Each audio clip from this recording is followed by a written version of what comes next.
I'm Mike Vardy. Meal planning is important because it prevents us from being a disappointed wreck when dinner time comes around and we have no clue what to make, or even if we have the ingredients to make the meal. It's a time and a money saver, but most importantly, it frees up valuable brain space. Creating a meal plan prepares us for the week to come and gives us peace of mind that we're organized and can feed ourselves and our family. That's why I do it, and that's why Plan to Eat helps me do it. Your subscription includes access to the Plan to Eat website and fully featured mobile apps on iOS and Android. And Plan to Eat gives you the tools to clip and organize recipes from any website, the ones your family loves and that fit your dietary preferences and needs. And you can create a meal plan around your schedule. Then what happens is the Plan to Eat software automatically creates an organized shopping list based on your plan. So sign up for your free trial at plantoeat.com/timecrafting. That's plantoeat.com/timecrafting. The coupon will be automatically applied to your account and can be used when you're ready to subscribe. It's valid for new customers only. Give Plan to Eat a try today. And this is the Productivityist podcast.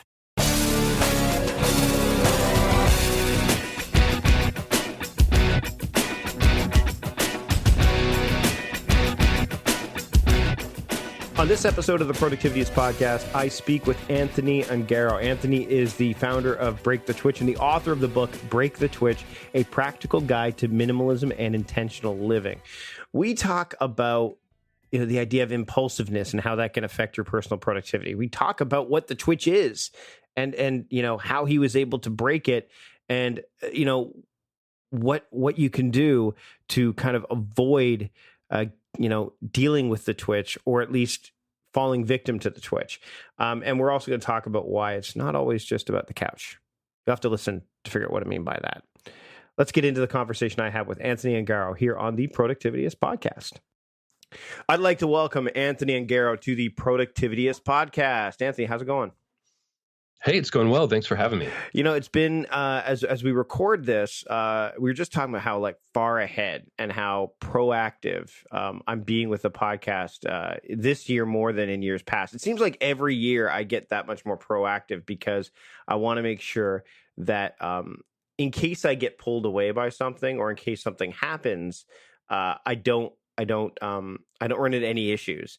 And so one of the things that I want to talk to you about is having things in place, because you have a site called Break the Twitch, and I want to get to what that means exactly. But I think we're going to be able to do that hopefully through this segue, where it's like, okay, the things that pull you away from the things that really matter. Like today, as I'm recording with you, it's my audio video day. It's my themed day to do audio and video, and I made a concerted effort to say, hey, let's fill that time that was left open by another guest who happened to cancel with you, because I know we wanted to talk. If I had left that open, I'd be the chances of me sticking to my schedule and my plan are greater because of the theme days. But a lot of people don't have that in place, and they end up doing something that they don't necessarily want to be doing because of the short-term fix. And that's kind of the Twitch in some respects, isn't it? Definitely. I mean, I think it shows up in a lot of different ways. Really, the Twitch is anything that comes into your brain and makes you want to go check something whenever you're trying to focus on something that's really important to you, or not even really important, but something you just need to get done, need to focus on. It's those little things like checking social media, like getting that idea or seeing an ad for something on Amazon and going and doing the one-click purchase. It's all those little things that show up in a way that isn't really a productive form of using our time. So how did you discover the Twitch, and then how do you help people break the Twitch? Both great questions. So I discovered the Twitch, or came up with this concept, the idea of the Twitch, when one day I pulled 4 years of my Amazon.com spending. I had seen a pattern of brown boxes showing up at the house, lots of low-cost small purchases. And I pulled 4 years of spending, and I saw the total amount. It came out to like $12,000. Now, considering that a lot of people get every household item and all the things they ever get from Amazon these days, maybe that's not that much. But for me, as a young person in my early 20s, that was a lot of money to spend in 4 years. And so I looked at that and I saw that all of these small, mindless actions these little physical twitches of just hitting that one-click purchase button without really considering the implications, the intention behind it, they were adding up to a massive amount of impact. So I started to realize that if we can have such a large impact by spending small amounts of money lots of times in a row, we can have a really big impact by setting out our intentions on a daily basis and having those add up in a positive way instead. So that's where this idea of the twitch, like it's like a physical reaction. It's a habit that we do that is more of that just movement than it is something we actually want for ourselves. So how do you help people break that? Because there are so many triggers in the way. It's funny because a trigger for me is something that incites action, and a trigger can be both good and bad. But the twitch sounds like it's always bad, or it's always, or at least it's perceived that way. Maybe is there a way to kind of turn the twitch on its ear a bit? Definitely. I think for some ways, I don't want to say that impulse, right? Impulse is a bad thing. I think impulse is a very good thing. It's built into us in a lot of ways. And it can be very helpful in a lot of ways. Sometimes spontaneity is a wonderful thing too. So I'm not saying that spontaneity or impulsiveness are always bad. What I mean specifically is, like, let's take Twitter, for example. Twitter is a lot of fun for a lot of people. It's a lot of fun to interact with people. I've met so many people. One time I went to a wedding of a person that I initially met on Twitter. I didn't know anyone in person other than the bride and groom. And when I got to the wedding, I knew a third of the people there because of our interactions on Twitter. So there are wonderful experiences that come from tools like Twitter. Like Amazon has saved me a lot of time. I get books that I want without having to go out. There's a lot of great things, and all these things are just tools, but they are built in a way that sort of ramps up this habitual addiction to using them. And so it's a matter of using them in a balanced way. And I focus on three things when I talk about how to break the twitch.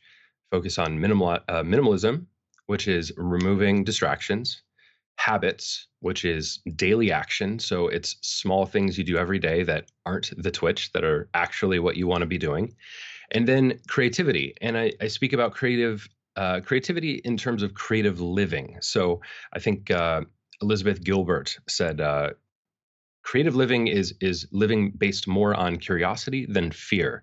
And that's the definition that I use. I think everyone is creative. And so when we minimize distractions, we create the space to start doing the things we really care about every day. And then we have this huge opportunity to use that space, that platform we build with our habits, to do something creative, to really output, to take some chances, to do things we might not normally do, and create some opportunities for ourselves that we might not normally have either. So let's talk about the idea of minimalism and how that can impact it. So minimalism is a real big buzzword, right? Totally. There's the movie Minimalism, which people, Joshua and Ryan, who we know, put that together, and some of our mutual friends are actually in that film that are into the I guess to say the minimalist lifestyle would be the best way to put it. Mm-hmm. But I think, do you think that minimalism is it's one of those things where people they tend to get turned off by it at this point because of it's how it's being portrayed, and if so, how do you portray it in the instance of being able to break the twitch? Well, I think that minimalism is another word for simple living. Mm-hmm. I think a lot of the time, and what you'll see a little bit of in the minimalism documentary, is minimalism as an aesthetic almost, where it's like a single picture on a white wall, or like all white everything, in the place, or big. On Instagram, you'll see the pictures of like, hashtag minimalism, and it's a big picture window with an amazing all white linen bedspread and perfect sunlight and a cup of tea. It's like, oh, okay, calm down, like calm down, everybody. Those are beautiful images. And I see those as artwork in themselves. People curate their lives in a way that is art. But what I talk about, how I talk about minimalism is how I live it, which is practical minimalism. Joshua Becker, my friend from Becoming Minimalist, who obviously you're friends with as well, he talks about it in terms of rational minimalism, and it's basically the intentional promotion of the things most important to you and the demotion or removal of everything that gets in its way. And to me, under that pretense, why wouldn't everyone be a minimalist, right? It's like minimalism should not be a sacrifice. You're letting go of the things that get rid of that create the space really for you to have more of what you want and to have the space to actually give other people what they want too and actually contribute in different ways. And so it's this very, I don't know, it is a buzzword right now. And I think it will continue to be for a while because the benefits are real. I mean, it's definitely a beneficial thing. So anytime you remove distractions, you're going to have room for the stuff that matters. Well, and that's the thing is a lot of people, they don't define what their distractions are either. A lot of people say distractions just come out of nowhere, but a lot of cases, distractions are right there in front of you the whole time. Working from home could be a real distraction because you've got things there that blend into your personal life and aren't necessarily related to work life. We talked about that. We were at the Tribe conference, but I want to talk about your couch or your lack thereof. That was mentioned in an article, which we're going to link to. There's two things I want to talk about. First off, what did that article, again, when we talk about the media talking about this kind of thing, how do you feel it portrayed you? And then also when you're married, I met your wife, Amy, amazing woman. Much like my wife, incredibly supportive against all odds in a lot of ways. But how do you? Well, when you put it like that, yeah, but I mean, the thing is that when you said, "Hey, I'm going to break the twitch," so we'll talk about the article first, and then let's dive into that, and then I want to talk about like living with how you were able to cohabitate and live together with this idea of the Twitch. Kind of being your and breaking it being your purpose. But let's dive into the article first. Yeah, definitely. So it was really interesting. The reporter Ali was really incredible. We sat down for maybe an hour or two, even just discussing everything about my perspective about minimalism and all these different things. And I made this comment about how we have a family room in our finished basement. We have a relatively medium-sized house, I think, about 1,200 square feet. So maybe that's small for some places, and maybe that's big for others. But for us, it's just the about the right amount of house for us, and we've been able to use it well. But we have a finished basement that's included in that square footage, and there's a couch and sort of a sitting area and a family room down in that area, and I said, because we have a couch down in our family room and I use our living room more like an office, we don't have a couch in our living room. We do have just like a kind of a love seat kind of thing, but not a formal couch. And it sort of became this big headline because my wife and I also share a car. We live in the city, so it's really unnecessary. And it's really unnecessary. Like it would literally just collect dust. We just don't need a second car. So the big headline became "No couch, one car, how these Minnesotans are living with less." And it was a great article. It got into all of this stuff, but the comments were hilarious because everyone took that as like, oh, wow, only one car. What a sacrifice. And obviously they were kind of teasing or joking about that, but it got to this point where people were saying, I would never not have a couch, all this stuff. And it's like, I wish I could talk to people directly. I didn't take the time to respond to the comments on the news site because I just felt like it would be a never ending trap. Yeah. Don't feed the trolls in a manner. Don't feed the trolls. But, I wanted to just go to them and say, it's not about the couch. I'm not asking you to get rid of your couch. Minimalism is not a sacrifice. Like, We have one car because we have a lot more money not having to own and maintain two cars, and we don't need one anyway. It's literally just like, let's focus on your individual life. Let's focus on the life you actually want to be living. So let's say you want to travel more and you're currently paying $500 a month between insurance, gas, and payment for a second car that gets used once a week. Like, let's just make some clear decisions here about how we can minimize quote unquote distractions, right? Or our lifestyle in a way that allows us to do the things we want, right? Mm-hmm. Which is travel more. And so that's what we did.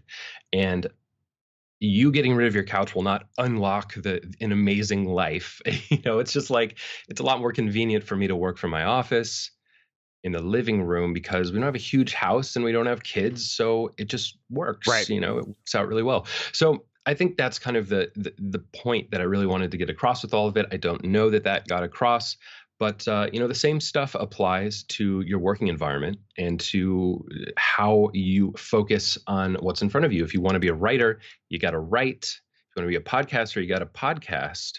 But if you're constantly getting distracted by Twitter, by Facebook, by little things around the house while you're trying to do that in your focused sort of flow session, you're hurting yourself. It's not going to go as well. That's just a fact. All right, so let's get back to your wife, Amy, and how does that? I mean, you must have similar sensibilities, or at least there must be some sense of give and take. Well, there always is in a marriage, but with this particular thing, because to be able to say, to go from, here's how much I'm bringing in from Amazon every month to we even though it's not about the couch, to let's just have one couch. How did that work, and how does that continue to work in your relationship? Because it's got to be. I mean, I know that right now, as we're recording this, I've made the shift to a largely plant-based diet, right? Where very little. I got my wife is quick to point out that I'm not vegan because we haven't thrown out clothes and things like that, which is fine. But okay, I didn't know that was a thing. Apparently it is. Apparently it is, right? So. But it's taking effort, and but she's embraced it. She picked up. I mean, I didn't ask her to do this. Vegan mayonnaise. Didn't even know it was a thing. And there's a jar of it in the fridge. So how are you able to kind of how do you guys navigate this as you continue down this journey of breaking Twitches left, right, and center? That's a great question, and what I'll say right off the bat is that my wife and I have always sort of been we've sort of played our roles in our own relationship, where I definitely am one that takes different risks, takes sort of things. She's always been more fiscally conservative.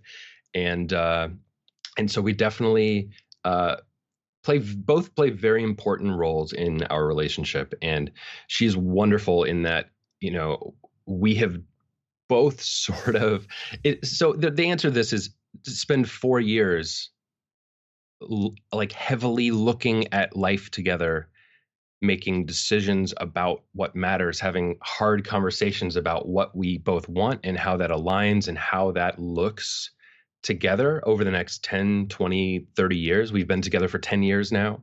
And then slowly and steadily implement those changes and make sure that the path still aligns with the one you created together. I think that's like the true answer to all of this is she was very happy to hear that I was interested in spending less money on Amazon. So that was a win right off the bat. Right. She wasn't going to, argue with that.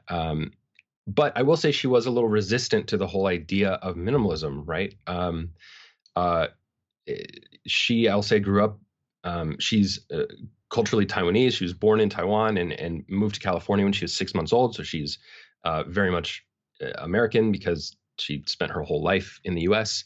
But we were raised culturally very differently in that sense because of our parents and things like that. And so we have different values about what matters, about financial security, about different things. And so when we were starting to, we met Joel Zaslavsky and went to his conference, SimpleREV, which is where I heard you speak for the first time, actually. Right. right? Where we met. Yep. I don't know that we I don't met think we officially met. at the time, but I don't think we met. But yeah, it was the first time. Yeah, it was my only time in Minneapolis so far, Minneapolis, St. Paul. But yeah, I spoke at the first one, and it's no longer. It was really cool. I mean, that's where I first met. Well, I don't think I first met Joshua there, but we had a chance to chat some more. And there was a lot of cool people. I got to see my friend Patrick Roan. Met a lot of cool people there. But yeah, so you're saying Joel's a mutual friend of ours. Yep. So Joel, who was running that event, we both showed up to that, and that was the thing that changed. I think it was an element of hearing from Joshua, hearing from you, hearing from Ethan, who talked about his experience living in a tiny home. And we're not interested, at least at this point in our lives, we're not interested in moving into a tiny home. We're not interested in selling everything we own. We love our home. And so we don't want to sell everything we own and backpack Europe. Hey, maybe in 5 years, I don't know. We're not sure if we're going to have kids. We probably will, but there are all these sort of things that kind of work in. And it was that event realizing that, you know what, we're not leveraging our assets in a way that really reflects our values and really reflects what we want out of life. And it was that experience that where we both just got on board. We started playing Min's game, and this is more on the physical possessions side of things, of owning a lot of stuff you don't need. We started playing Min's game, where you get rid of one thing on the first day of the month, 2 things on the second, 3 on the third. We did that like 3 months in a row, got rid of thousands of things.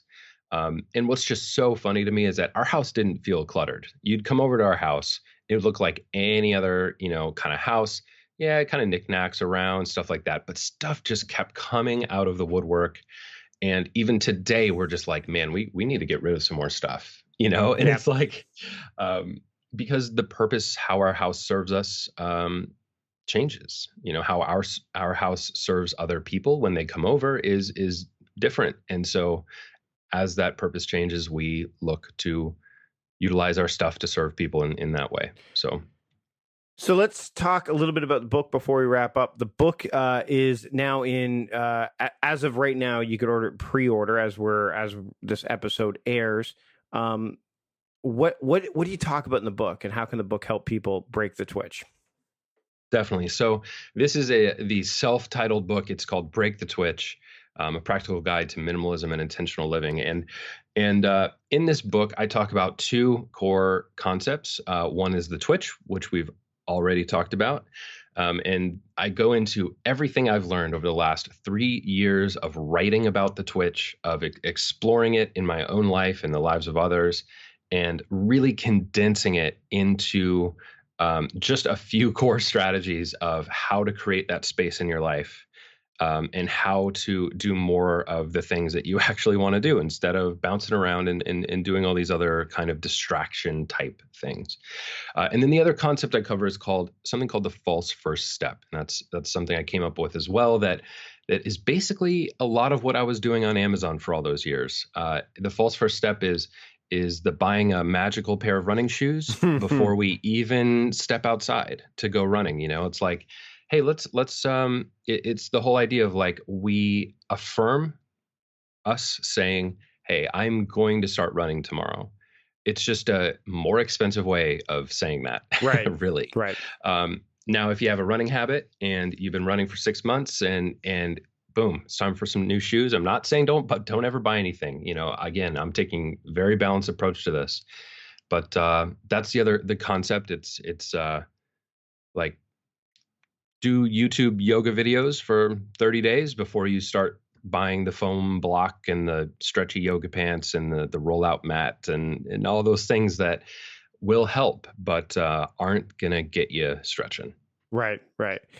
That book is available at breakthetwitch.com. Where else can people find you online so that way they can learn more about what you do, as well as have the support they need to avoid that false first step and break the twitch? By the way, the members only bonus episode for this podcast, we're going to dive a little bit into the false first step and maybe some steps that you can take that aren't so false to help you start breaking the twitch today. So Anthony, where else can people find you?